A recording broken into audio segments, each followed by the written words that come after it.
మంచిర్యాల జిల్లా చెన్నూరు మండలం బావురావుపేట ఐకేపీ కొనుగోలు కేంద్రాన్ని జిల్లా కలెక్టర్తో కలిసి మంత్రి వివేక్ పరిశీలించారు. ఈసారి పంట దిగుబడి భారీగా పెరిగిందని, రైతులు ఎవ్వరూ అధైర్యపడాల్సిన అవసరం లేదని, జూన్ 6వ తేదీ వరకు ధాన్య సేకరణ ప్రక్రియ నిరంతరాయంగా సాగుతుందని ఆయన హామీ ఇచ్చారు. తెలంగాణ నిరుపేదల సొంతింటి కలని నిజం చేసేందుకు కాంగ్రెస్ ప్రభుత్వం సిద్ధమైంది.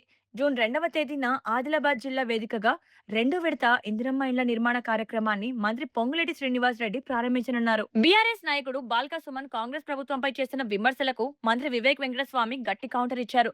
బీఆర్ఎస్ నాయకులకు ప్రజల్లో ఎలాంటి మద్దతు లేదని, ఆ పార్టీ అంతర్ధానం అవడం ఖాయమని విమర్శించారు. తెలంగాణ వ్యాప్తంగా ముస్లిం సోదరులు ఈద్గాల వద్ద ప్రత్యేక ప్రార్థనలు చేస్తూ బక్రీద్ పండుగను భక్తి శ్రద్ధలతో జరుపుకుంటున్నారు.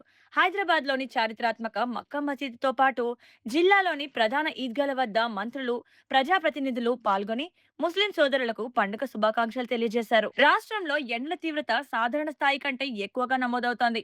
ముఖ్యంగా ఉత్తర తెలంగాణ జిల్లాలైన ఆదిలాబాద్, మంచిర్యాల, ఆసిఫాబాద్ పరిసర ప్రాంతాల్లో ఉష్ణోగ్రతలు 43 డిగ్రీలు దాటడంతో మధ్యాహ్నం పూట జనాలు బయటకు రావడానికి భయపడుతున్నారు. మరిన్ని అప్డేట్స్ కోసం మా ఛానల్ ని ఫాలో అవ్వండి.